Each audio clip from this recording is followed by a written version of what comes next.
मित्रों, पिछले दिनों भारत सरकार ने प्राकृत समेत कई अन्य लैंग्वेज को क्लासिकल लैंग्वेज के रूप में मान्यता प्रदान की, जिसमें प्राकृत के साथ साथ पाली, मराठी जैसी अन्य भाषाएं भी थीं।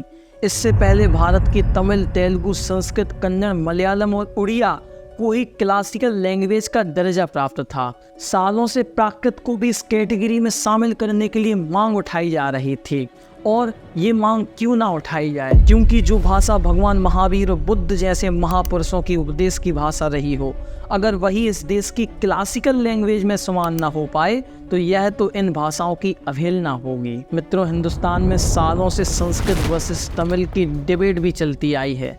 आइए इस बहस में भी प्राकृत भाषा की जगह खोजते हैं इन 4 पॉइंट में। जानिए कि आखिर प्राकृत है क्या। प्राकृत अर्थात प्रकृति की भाषा। प्रारंभिक रूप इस भाषा का एक बोली के रूप में रहा, फिर समय के साथ साथ ये भाषा एक भाषा के रूप में परिणत हो गई।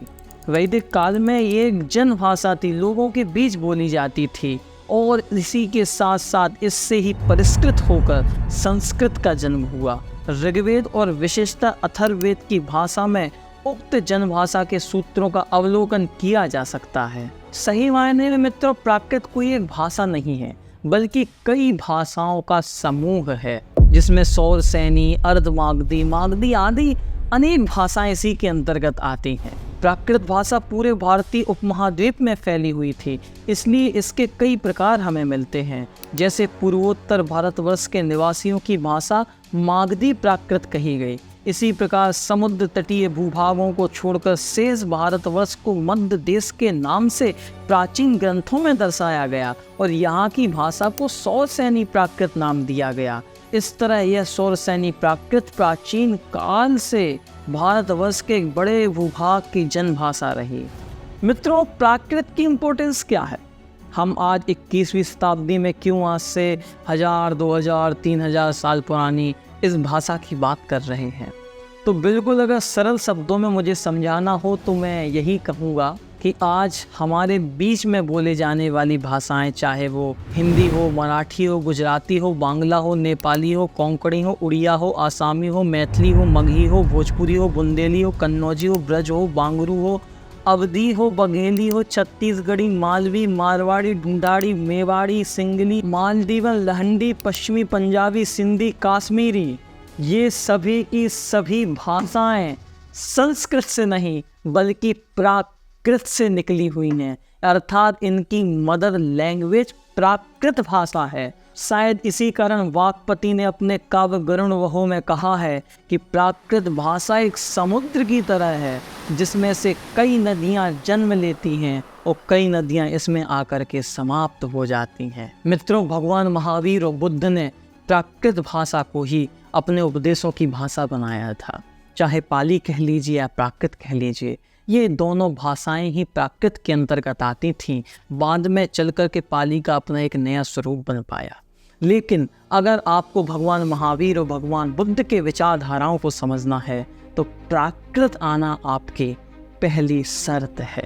प्राकृत भाषा के पुष्ट प्रमाण यह है कि प्राचीन भारत में मिलने वाले लगभग सभी शिलालेखों की भाषा संस्कृत नहीं बल्कि प्राकृत है।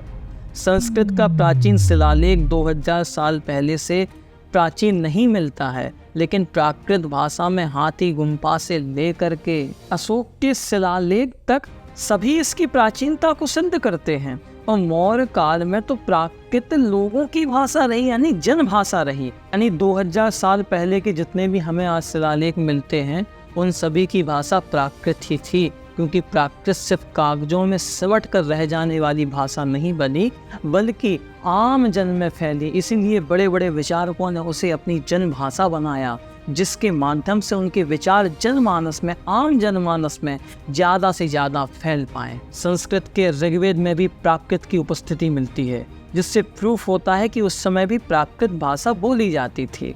डॉक्टर हरदेव वाहरी का अभिमत है कि प्राकृत से वेद की साहित्यिक भाषा का विकास हुआ और प्राकृतों से ही संस्कृत भाषा का भी विकास हुआ है। मित्रों, आज 21वीं सदी में हम आ चुके हैं, और जब भारतीय मैं अपना विचार रखता हूँ जियोजेनिक के माध्यम से, कि हमें सभी भाषाओं का समुचित आदर रखना चाहिए। कौन सी भाषा पुरानी है, कौन नहीं, ये बहस कभी रुकने वाली नहीं है।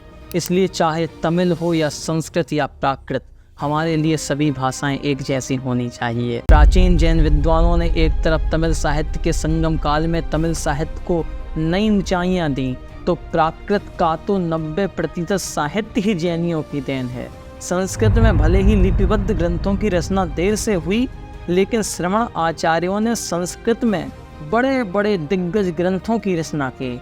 इसीलिए इस भाषा की लड़ाई को समाप्त करने का समय आ गया है, क्योंकि हमारे पूर्वजों ने सभी भाषाओं को समृद्ध बनाया है। इसलिए हम सभी भाषाओं का अध्ययन करें और इनके बीच में जो कटुकता है उसे समाप्त करके आगे बढ़ें। नमस्कार, जय जिनेंद्र।